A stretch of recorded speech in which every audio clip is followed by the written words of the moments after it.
So most of you recognize this iconic symbol. This is the famous Space Needle. The original one was built in 1962 for the World's Fair that was held here in Seattle. There's a little unknown piece of lore about this, and that is that when the 21st falls on the third Friday of the month, they serve dinner for free. And all you have to know is the promo code. The promo code is, I'm just kidding. What we're here to talk about is somebody in the back of the room near where I'm sitting kept saying, well, I'm glad we're talking about something for beginners. And I'm going to talk about something that I think is for beginners. Most people who, I believe, who are in this field probably started with a regular lathe.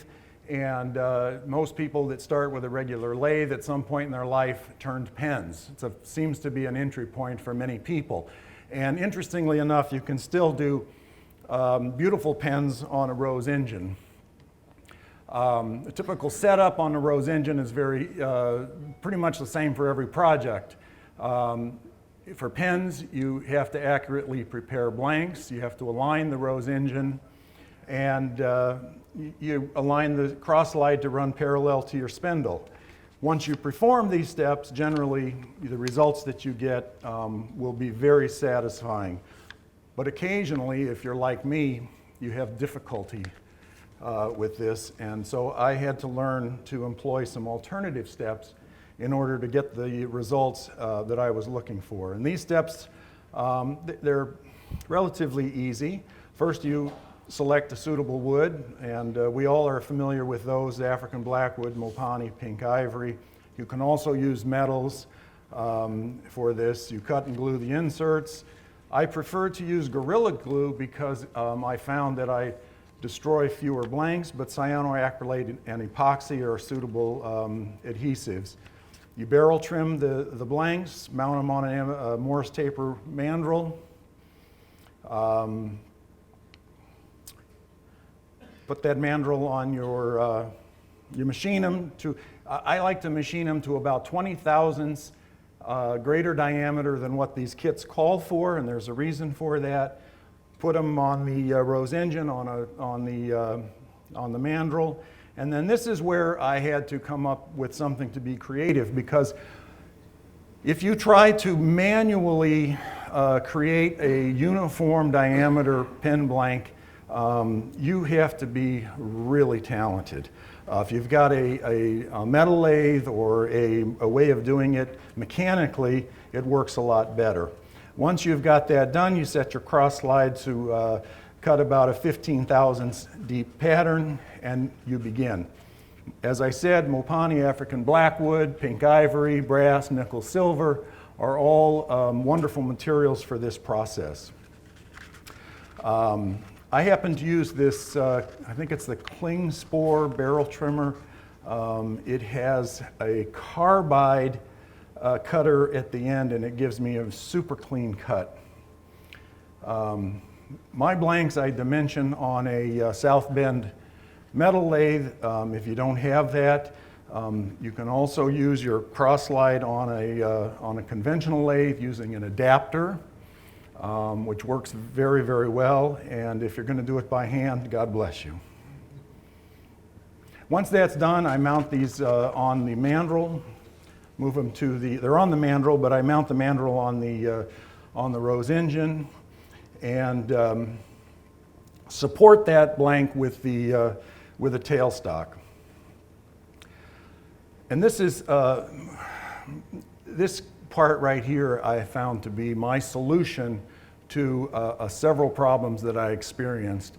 And that is, if your blank is a little bit out of round, or if you are not consistent from the length is off by 2 or 3 thousandths, when you get finished, it will show up. So I mark about 4 different areas on the blank, and as you can see, as I go from one end to the other, those marks get deeper, and that's because when on the left-hand side, the mark is relatively shallow, but if I go from that 0 and take it to the right-hand side, at that same 0, it's gotten considerably deeper, which tells me that that part of the blank is quite a bit thicker. So my 0 point is going to be at the thinnest line.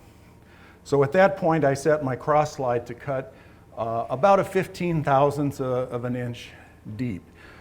The blue band there I don't use for this particular process, but my turning partner came up with this idea several years ago. You may have seen it in one of the newsletters, and when you're doing projects where you want to not have your cross slide advance, we put these over the dial, and it just helps to ensure that everything stays in place. They're readily available everywhere. So the patterns I use, predominantly I use the 24 pumping Rosette. I use the rubber that will create a sine wave. I phase 50% when, with the 24 setting on the crossing wheel. And then if I use the high 96, I use the 1, 2, 3, 4, and then go back to the 1, and that gives me a nice spiral pattern. This slide just shows those markings, and when I use the high 96, I mark those with a little pen because this process is a bit tedious and you might lose track of where you are.